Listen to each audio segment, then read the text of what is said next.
Hello friend, नमस्कार। आपका स्वागत है हमारे यूट्यूब चैनल मोर स्टडी में। तो फ्रेंड्स, आज की वीडियो में हम लोग आधुनिक भारतीय इतिहास से एक ज़बरदस्त चैप्टर शुरू करने जा रहे हैं, मुस्लिम लीग एवं मार्ले मिंटो सुधार। जी हाँ, यह वीडियो आप किसी भी कम्पिटेटिव एग्जाम की तैयारी कर रहे हैं तो सभी एग्जाम के लिए मस्ट इंपॉर्टेंट है। तो इस वीडियो को शुरू से लेकर लास्ट तक देखिए और चैनल में पहली बार देख रहे हैं वीडियो, चैनल को सब्सक्राइब कर लीजिए। आइए आज का वीडियो शुरू करते हैं। फ्रेंड्स, आज का पहला क्वेश्चन है, मुस्लिम लीग की स्थापना कहाँ हुई थी? तो फ्रेंड्स, आपको पता होना चाहिए कि जो मुस्लिम लीग है इसकी स्थापना हुई थी ढाका में। कहाँ हुई थी? बांग्लादेश की राजधानी ढाका में हुई थी। 1906 में हुई थी। ठीक है, 1906 में ढाका में हुई थी। ठीक है, चलिए अगला क्वेश्चन बात करते हैं। ऑल इंडिया मुस्लिम लीग की स्थापना किसके द्वारा की गई? तो friends, all India Muslim league की स्थापना किया गया आगा खां, नवाब सलीमुल्लाह खां और मोहम्मद अली जिन्ना। यह तीन व्यक्ति शामिल थे। ठीक है, याद रखिएगा, आगा खां, सलीमुल्लाह खां और मोहम्मद अली जिन्ना, तीनों व्यक्ति मुस्लिम लीग में शामिल थे। यही मुस्लिम लीग आगे चल के पाकिस्तान बना दी। ठीक है, आपको पता होना चाहिए।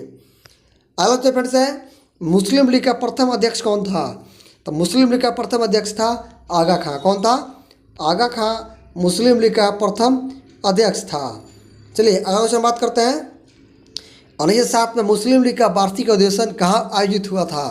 तो 1907 का मुस्लिम लीग का जो वार्षिक अधिवेशन था वह कराची में आयोजित हुआ था, कराची में। नेक्स्ट क्वेश्चन है, मुस्लिम लीग ने पृथक निर्वाचक मंडल की मांग किस अधिवेशन में की? याद रखिएगा, अमृतसर अधिवेशन 1908 में।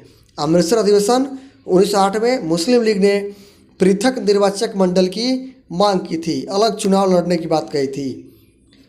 चलिए आगे बात करते हैं, अखिल भारतीय मुस्लिम लीग के अधिवेशन कब कब अधिवेशन हुए उसके बारे में जान लेते हैं विस्तार से। तो फ्रेंड्स, मुस्लिम लीग का जो प्रथम अधिवेशन हुआ 1906 में हुआ था, क्योंकि 1906 में मुस्लिम लीग की स्थापना हुई थी ढाका में। ठीक है, तो प्रथम अधिवेशन 1906 में हुआ था ढाका में, याद रखिएगा। दूसरा अधिवेशन हुआ था, द्वितीय अधिवेशन 1907 में हुआ था कराची में। कहाँ हुआ था? कराची में। और जो तीसरा अधिवेशन हुआ था 1908 में, यह आपका अमृतसर में हुआ था, आपका पंजाब में। ठीक है, याद रखिएगा, इंपॉर्टेंट क्वेश्चन है। चलिए अगला क्वेश्चन बात करते हैं। वर्ष 1908 में किसकी अध्यक्षता में अखिल भारतीय मुस्लिम लीग की एक शाखा का स्थापना लंदन में हुआ? तो याद रखिएगा, अमीर अली। अमीर अली की अध्यक्षता में अखिल भारतीय मुस्लिम लीग की एक शाखा का गठन कहाँ हुआ? अमेरिका में, लंदन में हुआ था, अमीर अली की अध्यक्षता में 1908 में। याद रखेंगे, इंपॉर्टेंट क्वेश्चन है। चलिए अगला क्वेश्चन है, भारत शासन अधिनियम 1909 को अन्य किस नाम से जाना जाता है? तो अन्य नाम है मार्ले मिंटो सुधार अधिनियम 1909। इसको मार्ले मिंटो सुधार अधिनियम 1909 भी कहा जाता है। चलिए अगला प्रश्न है, किस अधिनियम के द्वारा मुस्लिम लीग के लिए पृथक निर्वाचक प्रणाली की व्यवस्था की गई? तो यह है भारत शासन अधिनियम 1909। भारत शासन अधिनियम 1909। अगला क्वेश्चन है, इंडियन काउंसिल एक्ट 1909 में किस प्रकार के प्रतिनिधित्व की व्यवस्था की गई? तो इसमें सांप्रदायिक प्रतिनिधित्व की बात की गई थी, इंडियन काउंसिल 1909 में। ठीक है, चलिए आलोचना बात करते हैं, मोस्ट इंपॉर्टेंट है। 1909 के सुधार बिल में पृथक निर्वाचक को स्वीकार कर लिया गया। यही से द्विराष्ट्र सिद्धांत यानी टू नेशन थ्योरी की अवधारणा का प्रणव माना जाता है। याद रखिएगा, 1909 के मार्ले मिंटो सुधार बिल में जो मुस्लिमों द्वारा मांग की जा रही पृथक निर्वाचक मंडल का स्वीकार कर लिया गया। यहीं से आपका टू नेशन थ्योरी यानी द्विराष्ट्र सिद्धांत का अवधारणा स्टार्ट हुआ। यहीं से भारत द्विराष्ट्र, दो देशों में बट गया, भारत और पाकिस्तान में। ठीक है, उसकी अवधारणा यहीं से शुरू हुई थी। अगला क्वेश्चन है, मोस्ट इंपॉर्टेंट है, याद रखना कि पृथक निर्वाचन क्षेत्र बनाकर हम ऐसे घातक बीज बो रहे हैं जिसकी फसल बहुत कड़वी होगी। पता है यह कथन किसके द्वारा कहा गया कि पृथक निर्वाचन क्षेत्र बनाकर हम लोग बहुत गलत कर रहे हैं? तो यह कथन है वायसराय मिंटो का, वायसराय मिंटो का कथन है। चलिए अगला क्वेश्चन बात करते हैं, गवर्नर जनरल की कार्यकारिणी में भारतीय सदस्य को नियुक्त करने का प्रावधान किस अधिनियम में पारित किया गया था? यही हुआ मार्ले मिंटो सुधार अधिनियम 1909।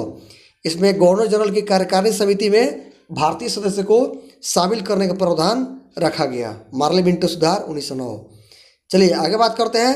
अगला क्वेश्चन फ्रेंड्स बात करते हैं, मोस्ट इंपॉर्टेंट क्वेश्चन आपके बीच ये रहा। चलिए अगला क्वेश्चन है, गवर्नर जनरल की कार्यकारिणी परिषद में नियुक्त होने वाला प्रथम भारतीय कौन था? याद रखिएगा, सत्येंद्र नाथ सिन्हा। सत्येंद्र नाथ सिन्हा गवर्नर जनरल की कार्यकारिणी में नियुक्त होने वाला प्रथम भारतीय था। चलिए अगला क्वेश्चन बात करते हैं। सत्येंद्र नाथ सिन्हा गवर्नर जनरल की कार्यकारिणी परिषद के पहले भारतीय सदस्य बने। सत्येंद्र नाथ सिन्हा को बिहार और उड़ीसा का गवर्नर बनाया गया। संपूर्ण ब्रिटिश शासन के दौरान इतने उच्च पद पर पहुंचने वाले एकमात्र भारतीय कौन थे? सत्येंद्र नाथ सिन्हा। इनको आगे चल के बिहार और उड़ीसा का गवर्नर भी बनाया गया और एकमात्र व्यक्ति थे जो इतने बड़े पद पे पहुंचे थे। चलिए अब आगे बात करते हैं। आपको फ्रेंड्स पता होगा कि कांग्रेस दो दल में बट गया था। 1907 के सूरत अधिवेशन में कांग्रेस गरम दल और नरम दल दो गुट में बट गया था। ठीक है, तो नरम दल को बोलते हैं उदारवादी नेता और गरम दल को बोलते हैं उग्रवादी नेता। तो चलिए दोनों बार जान लेते हैं कि गरम दल नरम दल कौन थे। याद रखिएगा जो गरम दल के थे, याद रखिएगा ट्रिक, इसका ट्रिक है लाल बाल पाल। कौन है? लाल बाल पाल। 3 व्यक्ति थे, लाल बाल पाल। ला से हो गया लाला लाजपत राय, बा से हो गया बाल गंगाधर तिलक और पा से हो गया बिपिन चंद्र पाल। ठीक है, याद रखेंगे 3 व्यक्ति आपको यहाँ से नाम याद रखेंगे, बाल गंगाधर तिलक, ठीक है, बिपिन चंद्र पाल और लाला लाजपत राय।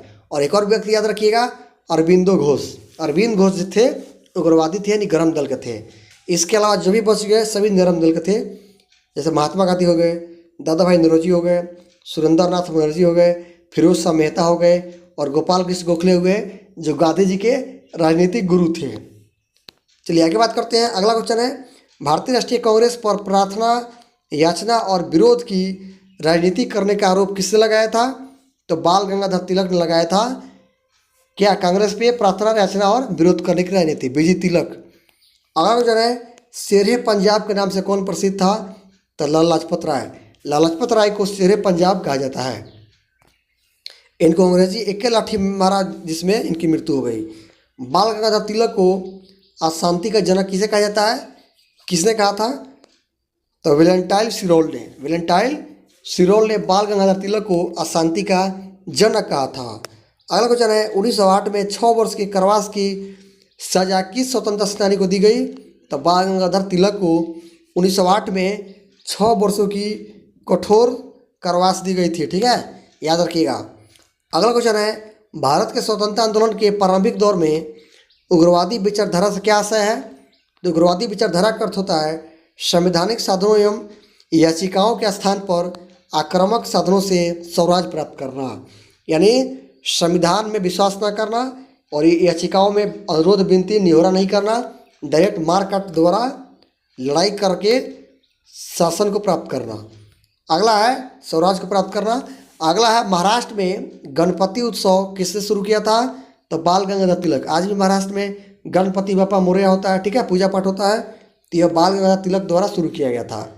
और अब बात करते हैं दिल्ली दरबार। ठीक है, नाम सुने होंगे, तो याद रखिएगा अब तक 3 बार दिल्ली दरबार लग चुका है। जो प्रथम दिल्ली दरबार था ये 1877 में आयोजित हुआ था।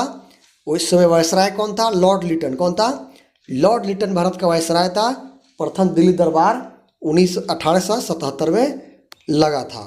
द्वितीय दिल्ली दरबार लगा था 1903 में। ठीक है, 1903 में लगा था। उस समय भारत का वायसराय था लॉर्ड कर्जन। कौन था? Lord Curzon. पहला कौन था? लॉर्ड लिटन था 1877 में। इसके बाद जो तीसरा दिल्ली दरबार आयोजित हुआ था 1911 में लॉर्ड हार्डिंग के टाइम में। आपको पता होगा कि इसी टाइम बंगाल का जब विभाजन है रद्द कर दिया गया और भारत की राजधानी नई दिल्ली बनी थी। ठीक है, याद रखिएगा। वही मैं आगे बताने वाला हूँ।